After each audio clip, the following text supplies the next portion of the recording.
Hey, today is day one of the 5-day Write Your Way to Tenure video series.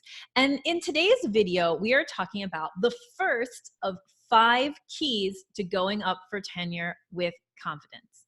Are you ready? Key number 1 is design your pipeline. All right, now you might have heard people talking about your publication pipeline, and some of you might even be like, what the heck does that mean? So first, let me tell you what a publication pipeline is, and then I'm gonna tell you what I mean by you needing to design your pipeline. All right, so your pipeline is just a visual representation. Right now it might be a mental representation, but we actually want it to be a visual representation of all the different stages that your publications need to go through before they are out in the world and published in journals or as books or chapters out in the world, influencing your field. So I like to say that your pipeline starts with the idea that you're having. And so a lot of times we talk about your pipeline as just like draft, submission, revisions, and that kind of thing. But I want you to start your pipeline way back with your idea for the project. And then I want to make sure that you have created your pipeline completely so it fits you. So pipelines are going to look different in different fields, right? The thing that you need to do in order to sit down and start outlining or drafting, that series of activities that you have to go through is different for different people in different fields. For example, historians need to go often to an archive, right? And dig into an archive and pull out what they need in order to start analyzing that and start the path to writing an article or a book. Botanists need to design an experiment, grow the plants, do the experiment with the plants or however they've designed it. But growing plants is part of their pipeline.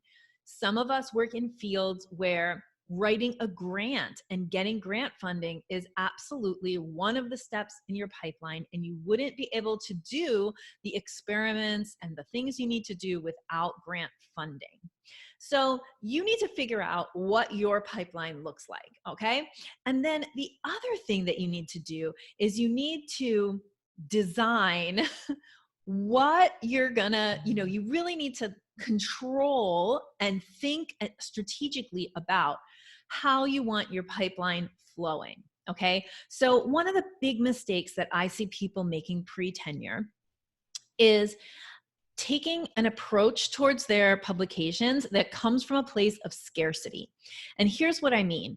If you come from a place of scarcity, so you always are thinking, I don't have enough publications, I don't have enough, I need more, then what often you're going to do is you are going to almost like, instead of designing a pipeline and being very selective at what you put into the pipeline, you don't have a publication pipeline, you have a funnel. And what a funnel looks like is a lot of stuff goes in the top and a couple of things come out the bottom.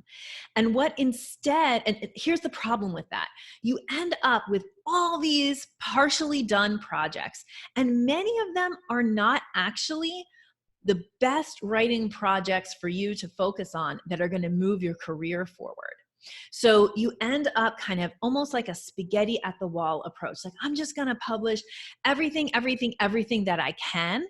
And then what happens though is that things get clogged up in the funnel and only a couple of publications come out. Instead, what we want is a very designed funnel. So we want to be super selective about what we put in, and we want to have the strategies and skills to get everything that we put in out. And occasionally you are going to probably need to check on yourself and actually, remove things from your pipeline. So if you're not publishing enough, this is going to sound counterintuitive, but if you don't feel like you have enough publications, it might be because you're trying to have too many publications. Okay? Because when we have so many projects, our focus is pulled in a bunch of directions, and we can't focus on we can't spend our time and energy on the actual projects that are going to move the needle in our career. Okay? So that's what I mean by designing your pipeline. And I need for you to absolutely think of this as one of the 5 keys to going up for tenure with confidence. Now, if I said a bunch of things that you weren't sure about, you're like, how do you set up a pipeline? And how do I develop the skills to keep things moving through my pipeline? And what is my pipeline strategy anyway? How do I know where to publish and and what things I might want to drop out of my pipeline? Well, that is exactly what we teach and support you in implementing inside of my Amplify Faculty Writing Accelerator program. So throughout this week, I'm going to be delivering to you the 5 keys to going up for tenure with confidence. And if the things that I'm saying resonate with you and you want to know more, then what I want you to do is apply to the link in the description for our Amplify program. It's a super short application, and what we're just trying to do is get a little bit of information from you. And then at the end of the application, you get the chance to schedule a 10-minute call with one of my coaches. And on that call, we get to see if the Amplify program is a right fit for you. We get to hear about kind of what's holding you back from feeling like, yeah, I'm going up for tenure with confidence. And so if after that 10-minute call, you want to learn everything about the program and possibly enroll, then you book a longer tenure strategy session where we really dig into how this program could help you specifically. So I hope you'll be back for key number 2 tomorrow, and I'll see you then. Bye.